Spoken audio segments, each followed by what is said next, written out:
দেখেন এটা হলো আমাদের পুবাইল বাজার। এটা বাজার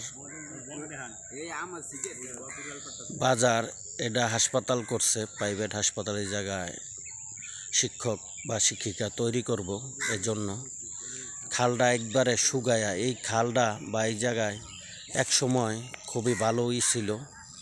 এই যে এই পাশে এটা বড় কয়ের বলে, এটা বড় কয়ের ব্রিজ। ওই যে ওই সাইডে ব্রিজের হেমুর এটা ছোটো কয়ের। তো নদীটা একবারে শুকায় গেছে। এক সময় আমাদের এই নদী এত সুন্দর ছিল। আটবাইরা দিনান্দা এই সাইডটা দা মনে করেন সব কষাইতো, এই সাইড এই সাইড সমানে কষায় বইরা যেত গা। এক সময় এত সুন্দর ছিল এই ইগিলা। কিন্তু এখন মনে করেন এই নদী দেখেন শুকাইয়া পানি নিচে গেছে গা। এই যে বেলগিলান বায় মানুষে, এই যে বেলগিলান বায় মাছ ধরে, এখন তো দেখাই যায় না মনে হয়। এই বেল এখন সম্ভবত দেখা না, কিন্তু আমাদের এই জায়গায় মোটামুটি এই খালের অনেক সাইডেই বেল আছে, অনেক সাইডে এই বেলগিলান আছে। এই যে দেখছেন, এটা হলো পুবাইল বাজারের নদী। এটা টঙ্গীর সাথে কালেকশন আছে, এদিকে টঙ্গী গেছে আর এদিকে খাইতা কমুন কালীগঞ্জ যাওয়া যায়। এই সাইডটা দা নদীটা মনে করেন ধ্বংস হয়ে গেছে, নদীর কোনো কিছুই নাই, সব শেষ এই নদীর। এই যে জায়গায় কাওয়া করতেছে, সম্ভবত মাছ পাইছে, মাছ খাইতেছে। মাছ পাইছে কাওয়ায়, দেখেন সম্ভবত মাছ পাইছে, খাইতেছে।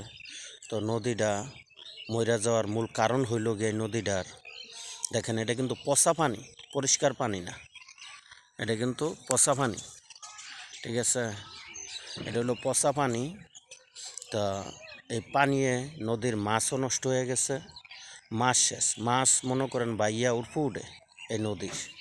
এখন এই রেল কারখানার পানিয়ে এই নদী খাল আমাদের শেষ। বাংলাদেশের যে সৌন্দর্য একটা নদী, নদীমাতৃক দেশ আমাদের, কিন্তু এই নদীটাই আমাদের শেষ, এই নদীই আমাদের শেষ। এখন আর নদী আমাদের নাই, নাই বললেই চলে।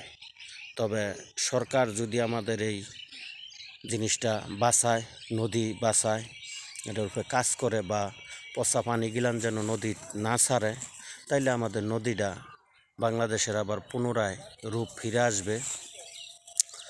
নদীর অবস্থা খুবই খারাপ হয়ে গেছে, এই নদী নাই।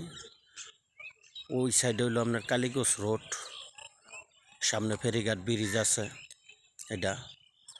তো যাই হোক, সৌন্দর্য আমাদের বাংলাদেশ। আশা করি সকলের ভালো লাগবে ভিডিওটা, এরকম গ্রাম প্রকৃতি দেখে। এটা হইলো আমাদের পুবাইল বাজারের মসজিদ, এটা মসজিদ, এটা হইলো বাজার। এই জায়গায় মাছের ডাক উঠে, এই জায়গায় মাছ বিক্রি করে। যাই হোক, ভালো থাকবেন, আল্লাহ হাফেজ।